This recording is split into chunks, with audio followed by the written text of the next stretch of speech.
Eu estou recebendo aqui no estúdio a Elaine Bernardes, ela que é secretária-geral do SISMUF, Sindicato dos Servidores Municipais aqui de Foz do Iguaçu. Bom dia. Bom dia. Também a professora Silvana Souza, ela que é integrante da direção ampliada do Sindicato dos Docentes da UniOeste, a ADONUniOeste. Bom dia. Bom dia, Guilherme. E a pauta de hoje é para falar justamente sobre uma manifestação, prevista aí para várias cidades do país na sexta-feira, chamada Greve Geral. Vamos falar aí sobre os assuntos relacionados a este protesto, que tem como pauta principal a questão da reforma da Previdência. Exatamente. No dia 14, sexta-feira, a partir das 7 horas da manhã, com concentração no Bosque Guarani, e nós vamos fazer uma marcha pelo centro da cidade, né? É um movimento da greve geral, que vai acontecer no Brasil inteiro. Todas as centrais sindicais unidas chamaram esse movimento, porque é uma movimentação contra a reforma da Previdência, entendendo que ela prejudica toda a classe trabalhadora, inclusive quem já está aposentado. Pois é, vamos até entrar nesse assunto, porque a gente observa que existe, sendo veiculado nos canais de rádio e televisão, na internet também, propagandas do governo federal dizendo que não haveria prejuízo aos trabalhadores, que os mais pobres não seriam prejudicados e tal. É o que a gente está observando.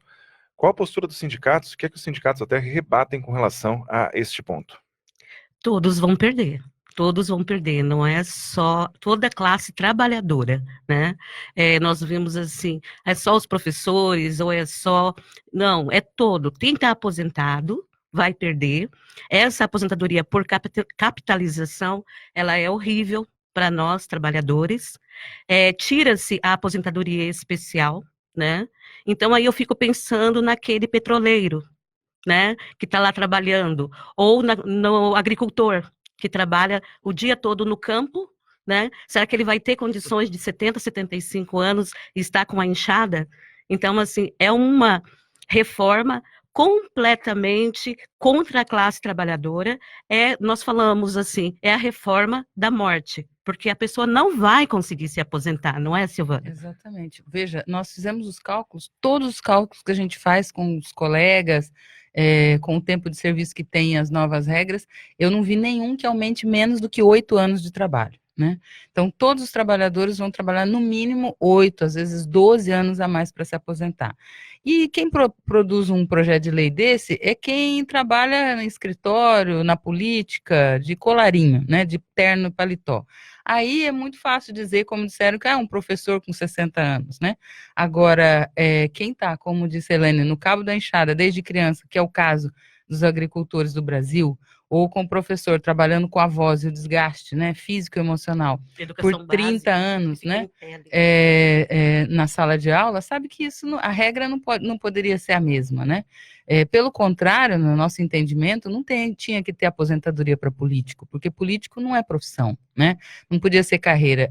O Congresso teria que contribuir na categoria de onde o cidadão veio e ele aposentar na profissão dele, porque inclusive essa coisa de passar a ganhar mais e ter uma aposentadoria melhor faz com que depois do primeiro mandato o deputado queira vender a mãe para continuar naquela situação. Então, exatamente essa vantagem que o político tem de ganho é que produz boa parte da corrupção.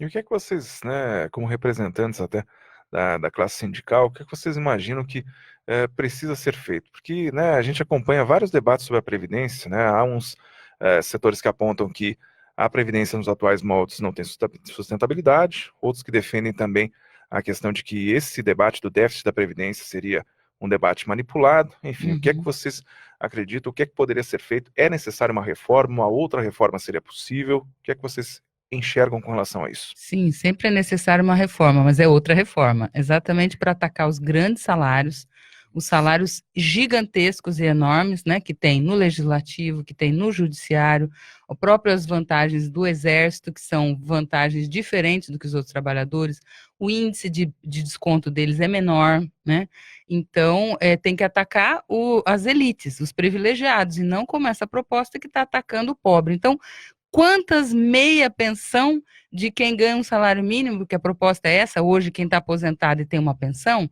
a aposentadoria de um salário e uma pensão de um salário, ela não vai receber mais integral 2, então por isso que a gente diz, até quem já está aposentado vai ser prejudicado. A segunda vai ser uma proporção de 60%, né? 40%, 50%, 60%. Então, porque tem uma escala quando tem independente, menor, assim por diante. Bom, quantos trabalhadores desses que você vai baixar uma pensão de um salário mínimo para R$ 500 precisa para pagar uma aposentadoria de gente do judiciário que está em R$ 100.000? Então, olha, o contrário seria muito mais simples. Você cortar uma aposentadoria desproporcional dessa e os benefícios que eles criam fora do salário, como a gente sabe, auxílio moradia, que é maior do que o salário da maioria dos professores do país, né?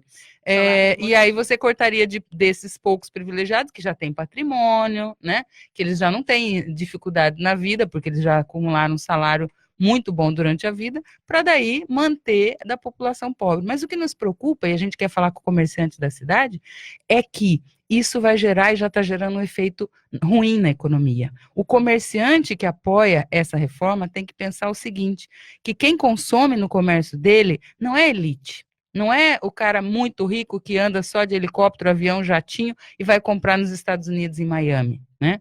Quem consome no comércio local é o pobre e a classe média. E quando tiver menos dinheiro no bolso dessas pessoas, e já tem menos dinheiro no bolso porque já aumentou 1,5 milhão de desemprego esse ano, em função de uma política que não toca na economia, fica uma política só moralista, na verdade, em questões morais, né, em questões religiosas, em questões raciais, né? E isso está afetando a economia do país. Não são os governos anteriores que estão afetando isso, são as ações desse próprio governo que está fazendo isso, desacelerando a economia. Afeta em quem? O comerciante. Então, o comerciante está querendo menos dinheiro no povo que consome no comércio dele. Quem vai falir? O pequeno comerciante.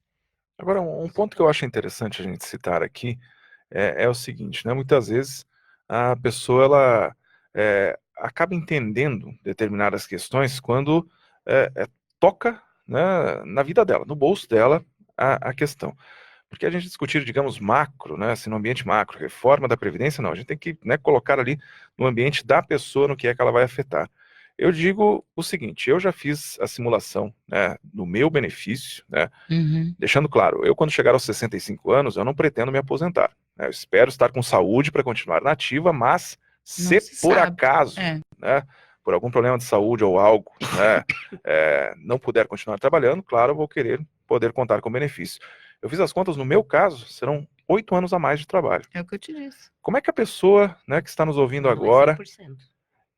Pois é, para receber o integral tem mais tempo ainda de serviço. Como é que a pessoa que está nos ouvindo agora, né, e quer até fazer essa simulação, na internet tem ferramentas, o que é que vocês recomendam? Existe essa ferramenta da internet, mas existe também os próprios sindicatos, o Departamento de Recursos Humanos do setor onde a pessoa trabalha, todos eles sabem quais são as propostas das novas regras, né? E nós temos feito atividades, os sindicatos têm feito palestras, nós trouxemos especialistas para discutir e demonstrar isso, né? Eu acho que a pessoa tem que procurar informação para além do WhatsApp. O WhatsApp está ignorantizando as pessoas, está criando uma verdade paralela que é um conjunto de mentiras e as pessoas estão acreditando nisso. Precisa estudar nos livros, precisa conversar com especialistas, e esse culto à ignorância, à aversão ao conhecimento é uma coisa lamentável que está acontecendo no país. Isso. Eu vou dar um exemplo prático, por exemplo, da minha situação, que é situação de grande parte. Eu tenho 31 anos, eu entrei na prefeitura em 1988. Eu tenho 31 anos de contribuição, tá? E eu ainda não tenho 50 anos, falta um ano para me completar, para dar 100%. Se essa reforma passar, eu tenho que trabalhar até meus 70 anos para ganhar os 100%, tá? E mesmo assim, esse 100%, ele vai ser diluído nos 80 salários. Então, quer dizer, eu nunca vou ganhar 100%, a não ser com 70, 75 anos, e olhe lá com contribuição. Então, nós temos que ver bem, bem sério isso, porque nós tínhamos uma reforma com o Temer, que tinha a regra de transição. Com essa, não existe regra de transição. Perfeito, né? Não existe. Então, todos vão entrar. Aí o pessoal fala, os professores ou os funcionários públicos, né? Eu sou do Sismuf, então, assim, fala assim, mas tem a regra de transição. Não existe regra. Todos caem para o regime geral. Entende? Então, assim, mas você é professor mais 2, mais 3, não. Isso era a proposta do Temer, Era a né? proposta do Temer. As pessoas esquecem e pensam que é aquela proposta que está sendo colocada agora. Para essa proposta, para você ter o salário integral, você tem que alcançar a idade e 40 anos de contribuição juntos, né? Então, é os 62 anos para professor, Isso. 70 anos, 65, 70 anos. Os Quer outros- dizer, nessa idade, senão, o que você vai ter? Isso é uma coisa talvez pouco conhecida. É a média se você não chegar na idade, e se você não tiver se você chegar na idade e não tiver os 40 anos, é a média do primeiro ao último salário, mas não a média integral, 60% da média. Isso. Ou seja, cai em geral para menos de 50% do o seu salário. Por quê? Porque quando você entrou trabalhar, o seu salário era básico, menor, você daí estudou, qualificou-se, melhorou o salário. Se é a média, já baixaria.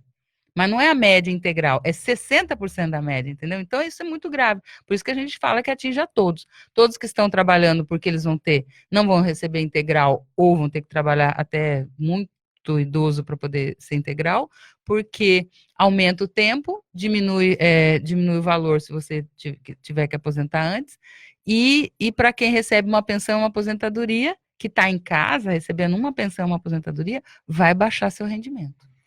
E olha, vamos colocar aqui então para os ouvintes que estão nos acompanhando. Então, nesta sexta-feira agora, aqui em Foz do Iguaçu, serão organizadas aí atividades referentes nessa greve geral convocada em todo o país. Vamos repassar o cronograma. Então, de manhã cedo já, 7 horas da manhã, ali no Bosque Guarani, atrás do terminal de transporte urbano, já haverá uma concentração? Exatamente. Sim. Nós queremos nos concentrar ali para sair em marcha e a gente conclama assim: quem nunca saiu de casa para ir para a mobilização de rua, agora tem que ir, se não quer perder seu benefício ou sua possibilidade de aposentadoria. É uma questão de sobrevivência, né? Sim, mais do que nunca. A pessoa tem que parar para pensar, se desapegar daquilo que se passa aí pelos WhatsApp das mentiras, porque a verdade do projeto de lei é essa: é um projeto de capitalização que beneficia os bancos. Mesmo assim, não quer dizer que você vai se aposentar lá no final e o dinheiro vai estar lá, não tem segurança disso, porque depende do banco, se o banco faliu, se o banco quebrou, se fez uma fusão, se extinguiu, o seu dinheiro já era, né? Então, essa incerteza de passar para os bancos o seu futuro é uma irresponsabilidade, um absurdo, né? O Estado brasileiro tem que se responsabilizar pela arrecadação e pelo pagamento do benefício, essa é a nossa posição. Então, sexta-feira, 7 horas, 8 horas, a hora que você puder estar lá no Bosque Guarani para a concentração, quem nunca esteve na rua, agora terá de ir. Portanto, né, haverá depois uma marcha, Avenida Brasil, Avenida JK, voltando ali para o Bosque Guarani, essa é a programação, então. Exatamente. Para lembrar que na última marcha que nós fizemos, que foi no dia 15, deu 6 mil pessoas. E a mobilização que falam que foi maior pró-governo, que teve no domingo, acho que foi dia 26, tinha 500 pessoas. Dizem, a imprensa, alguns meios de imprensa disseram, a polícia, não sei, 2.500 pessoas, mas eu passei por lá e vi com meus próprios olhos, não tinha 500 pessoas. A diferença é que eles têm carros enormes, né? E a gente vai a pé. E aqueles carros dão uma impressão de uma grandeza, né? Mas a mobilização de quem é contra isso é muito maior. Nós aqui, inclusive, nem divulgamos cifras justamente para não entrar, né, nas guerras de cifras aí que surgiram após essa questão. Temos participação aqui de ouvintes. O João Paulo Ângelo coloca, né, a reforma da Previdência fere princípios inconstitucionais princípios constitucionais, né, de seguridade social. Enfim, algumas manifestações aqui pelo WhatsApp eu não consigo ver neste momento também as participações, mas deixo aqui o agradecimento, né, a quem nos acompanha por meio aí do Facebook e demais plataformas. Silvana Souza, Elaine Bernardes, muito obrigado pela participação aqui na RCI. Muito obrigada, tá, Guilherme, por ter nos dado esse espaço, né? Nós gostaríamos que todos estivessem presentes em Foz do Iguaçu. A gente conclama, tá? Todos os trabalhadores empregados, desempregados, comerciantes, né? E todos aqueles que estejam com a gente no dia 14. Obrigada, Guilherme. Nós estamos a favor do desenvolvimento econômico, da humanidade, da dignidade da pessoa, do trabalhador, e é a favor disso que a gente luta.